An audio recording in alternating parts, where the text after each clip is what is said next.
amigos! Estamos de volta com mais um Fato Econômico, a economia além da conjuntura. E hoje, segunda-feira, dia 2 de dezembro. Vamos aí aos fatos econômicos que tivemos na semana e o que vamos ter aí para os próximos dias. É contigo, André? Então, vamos lá, Lucas e Moisés.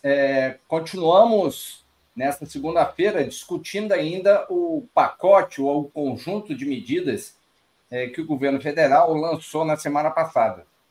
Quais reflexos, quais medidas são factíveis de serem tomadas, qual o impacto que essas medidas vão ter sobre preço, inflação, produto interno bruto, vulgo PIB, e também sobre a taxa de câmbio. Lembrando que nosso país é um grande exportador, mas também é um grande importador. Taxa de câmbio mais desvalorizada tem um impacto nas exportações, mas tem outro impacto adverso nas importações. Hoje saiu o relatório Focus do Mercado, nessa segunda-feira, e veio com mais surpresas. Não é, Moisés? É isso aí, André. Então, vamos trazer os dados aqui, os números, então, do Boletim Focus, que foi divulgado hoje, né? E aí a gente vai ficar sabendo como é que foram os dados, os números, e depois a gente vai fazer as análises. Vamos começar trazendo, então, os números aqui de IPCA. Semana passada, a expectativa do mercado era de 4,63%, nessa semana, 4,71%. Então, subiu a expectativa de inflação. Subiu também a possibilidade de PIB, que na semana passada era 3,17%. Nessa semana, 3,22% de avanço para fechar 2024. Lembrando que nessa semana a gente vai ter no calendário econômico a divulgação do PIB do terceiro trimestre. Nós temos também o câmbio, que ficou estável, a previsão de fechar o ano em R$ 5,70 o dólar, e a taxa básica de juros ficou estável também em 11,75%. Essa é a expectativa, então, do mercado financeiro para esses indicadores aí, né? São vários ali do Boletim Focus, mas a gente se concentra nesses que geralmente são mais impactantes assim na economia no dia a dia. Então, agora vamos às análises, então, e eu gostaria que tu começasse aí, André, para nos dizer o que tu achou desses dados, desses números e como é que isso impacta o que a gente viu na semana passada, porque inclusive lembra que a gente comentou isso, né? Que a gente estava na expectativa desse Boletim Focus, de que talvez a gente ia ter aí uma taxa de juros mais alta, mas ficou estável em 11,75%. Será que essa tendência de alta vai vir no próximo Boletim Focus? O que tu acha, André? Tu sabe, Moisés, eu estava esperando, até em função do incêndio que foi na semana passada, após o governo lançar ali o pacote ou o conjunto de medidas, eu estava esperando uma projeção ali de Selic muito pior daquela que a gente já tem, que é 11,75. Mas eu vou dizer por que eu esperava de uma maneira, mas de outra maneira ela veio. Se a gente olha o IPCA, a gente vê que em um mês, né, ou 4 semanas, está piorando continuamente esse IPCA, ou seja, esse índice de inflação, que é o índice oficial de inflação, a nível de Brasil. 4,59 há 4 semanas, 4,71 agora. 2025, de 4,03 já foi para 4,40. Olhando esses dois índices, de 4,71 agora e 4,40 para 2025, a gente vê que o deslocamento da meta, ou seja, aquele alvo, aquele centro no alvo, que se a gente estivesse jogando um dardo num pub, a gente está jogando na mesa do vizinho. Então, estamos olhando para o alvo, mas acertando a mesa do vizinho. Isso é um problema crucial para a política econômica do Banco Central. Seja o Galípolo ou seja o Campos Neto. Se a gente olha o PIB continua crescendo. Sai de 3,10 para 3,22 agora em 2024.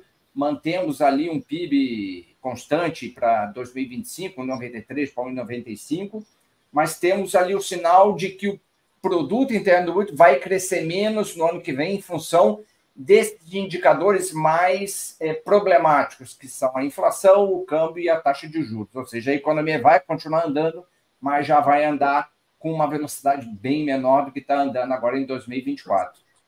Sem olhar ainda o mercado de trabalho, que sai outra variável. O câmbio é que é o grande problema do momento. Saímos de um câmbio de 5, 5,20, 5,40, já estamos em 5,50 e agora sai com um indicador de R$ 5,70 como expectativa do câmbio para 2024, que impacta de uma maneira muito forte a parte de importação e a parte de insumos que as empresas usam a nível de Brasil. E a mesma coisa ocorre em 2025. O câmbio já se deslocou, já está de 5,43, já foi para 5,60. Isso é muito ruim para controlar preços, insumos, gasolina, uma série de itens que são importados, né? Informática, celulares, assim por diante. E a Selic, que aí me deu o sinal de que as coisas estão muito pior daquilo que a gente imaginava. A Selic até para 24 tem uma certa previsão de manter em 11,75. Alguns bancos já dizem que o Banco Central agora, em dezembro, vai aumentar ou 0,75 ou 1 ponto percentual. Estamos agora em 11,25.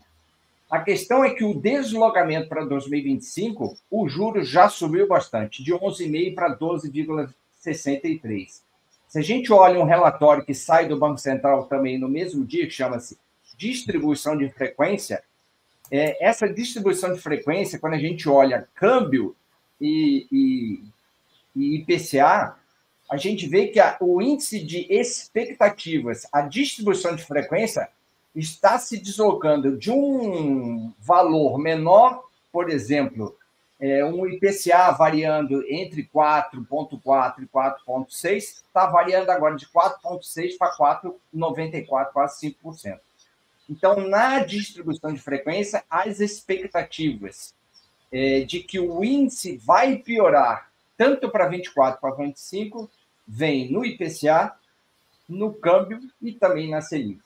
Então, o que o relatório está mostrando nessa distribuição de frequência é que a deterioração das expectativas de inflação, câmbio e Selic estão ficando muito mais deslocadas do centro da meta em 25 daquilo que tinha como previsão há uns 3 meses atrás, em 2024.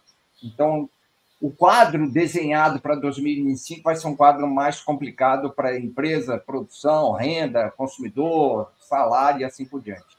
Lucas. Perdão, estava com o microfone fechado.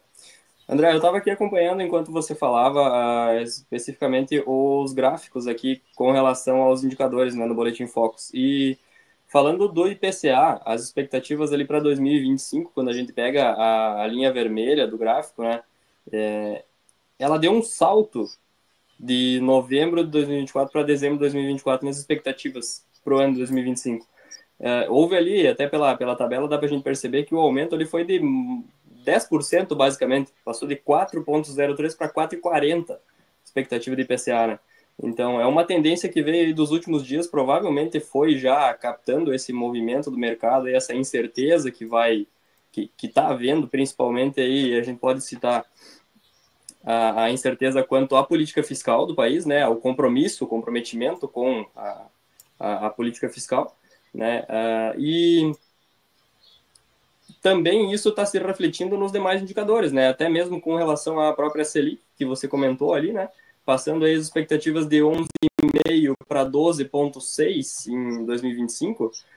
E a gente até estava comentando esses dias atrás também, na semana passada ali, quando deu aquele alvoroço todo no mercado, que tinha alguns economistas já comentando a respeito da curva do DI, o juro futuro, né? Que a gente chama, chegando aí a patamares próximos de 14% para o ano que vem. Então, são dados bem preocupantes do meu ponto de vista, né? Porque tudo isso, independente, enfim, né? São dados que, quanto menores, melhor, né? Com exceção do PIB, obviamente.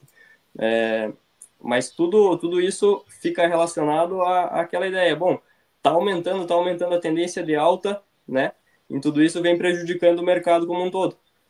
Então, se a gente for parar para pensar a questão de crédito para empresas, por exemplo, depois da pandemia houve a criação do Pronamp, né, que hoje ele é uma linha de crédito para pequenas empresas, né, só que ele é atrelado à taxa Selic, né, Então, ele tem o seu percentual fixo mais a indexação. Então, isso acaba afetando diretamente o fluxo de caixa das empresas e vai prejudicar isso de forma bem substancial, né? Então, são tudo detalhes que, quando a gente olha para um governo que ele não está tomando as medidas necessárias para controlar o fiscal e controlar a economia por consequência como um todo, a ferramenta que o Banco Central tem para controlar índice de preços e ajustar de forma com a política monetária é juros, né? Então, de certa forma, se fica refém disso, né? Então, o necessário hoje é assim, querendo ou não, manter e direcionar todo esse ajuste fiscal agora para ser aprovado para o próximo ano, como saiu nas medidas ali que foram anunciadas na semana passada pelo ministro da Fazenda, né? E torcer para que isso dê certo, seja efetivo. Moisés. Bem, eu tinha uma expectativa de ver já, né, a taxa básica de juros, a taxa Selic, aumentando a expectativa nesse Boletim Focus. Mas daí, naturalmente, que a pesquisa que o Banco Central faz, né, é em dias variados, não é num dia específico, e talvez, né, essa pesquisa ela não captou exatamente aquele momento, porque assim, a divulgação do pacote por parte do ministro Haddad foi na quarta-feira à noite, depois ele detalhou na quinta-feira de manhã, né? E a gente daí teve a quinta-feira e também a sexta-feira como dias em que mais ficou nervoso o mercado. Então, talvez não captou exatamente. Então, por isso que eu fico agora na expectativa do Boletim Focus da próxima semana, do dia 9, que inclusive vai ser, então, a expectativa num dia antes de começar a reunião do Copom, né, que é para fazer a decisão de taxa básica de juros, a última do ano, e aí, sim, a gente vai ver se realmente vai ficar nesses 11,75%, ou se vai para 11, 12% ou 12,25%, porque na semana passada, naquele momento do fogaréu todo ali, né, depois da divulgação do pacote de gastos, a gente percebeu que tinha alguns analistas que estavam prevendo até um aumento de 1 ponto percentual na taxa básica de juros, né?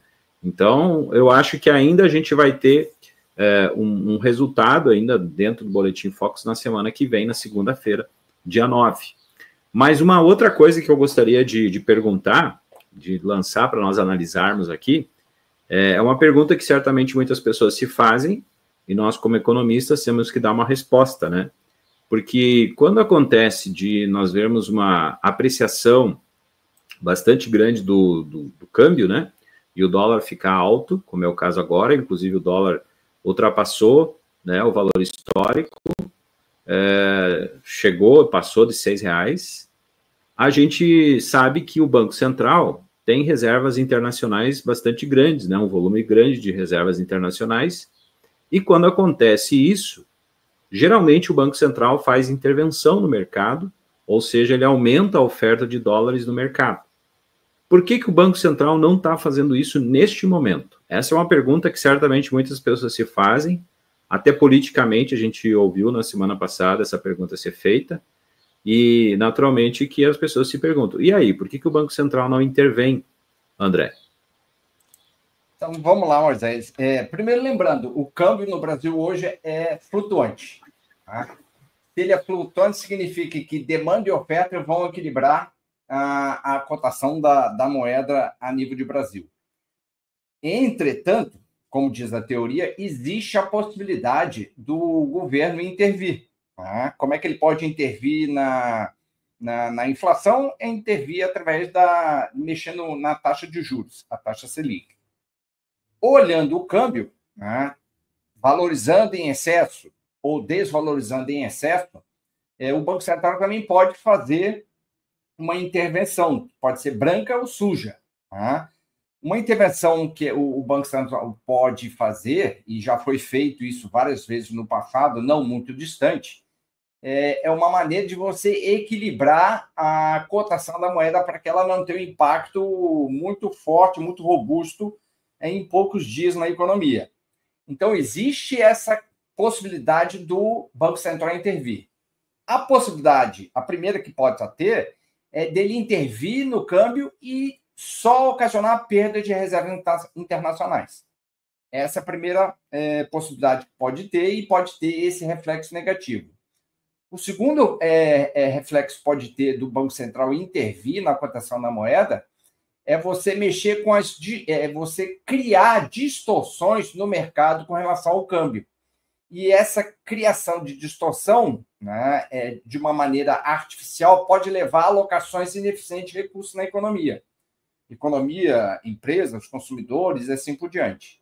E tem também o efeito da competitividade, porque quando você desvaloriza a moeda, você, de uma certa maneira, isso já foi usado várias vezes no período militar, você cria uma forma de tornar a sua economia mais competitiva. E se você intervém jogando dólar na economia, pode fazer com que você reduza. Hoje até o presidente da Vulcabras estava reclamando que uma das formas da empresa se tornar competitiva é com o real sendo desvalorizado. E tem a questão dos efeitos temporários. Você pode intervir no câmbio e muitas vezes vai ter um efeito apenas no curto prazo. No médio prazo, esse efeito de intervenção já vai ser dizimado. Então, você gastou as reservas e aquele efeito foi muito temporário. Tá? Então, por isso que eu acho que não seria uma medida factível de ser feita no momento atual. Né? Sabendo que o que tem que ser atacado é a questão do controle de gastos, não a questão do controle do câmbio. Então tá certo, nós conseguimos então fazer uma explicação técnica, né, para que daqui a pouco alguém tenha alguma pergunta relacionada a isso, né, ou alguma opinião sobre isso. Então a gente trouxe essas informações aí, Lucas. Pessoal, muito bem, eu acho que ficou bem completinho o que a gente tinha para hoje, né, essas explicações, e como o Moisés falou também, a princípio vamos aguardar o que o mercado vai fazer durante essa semana aí, e voltamos amanhã, então, com o nosso próximo episódio do programa Fato Econômico, Economia Além da Conjuntura. Forte abraço e até a próxima.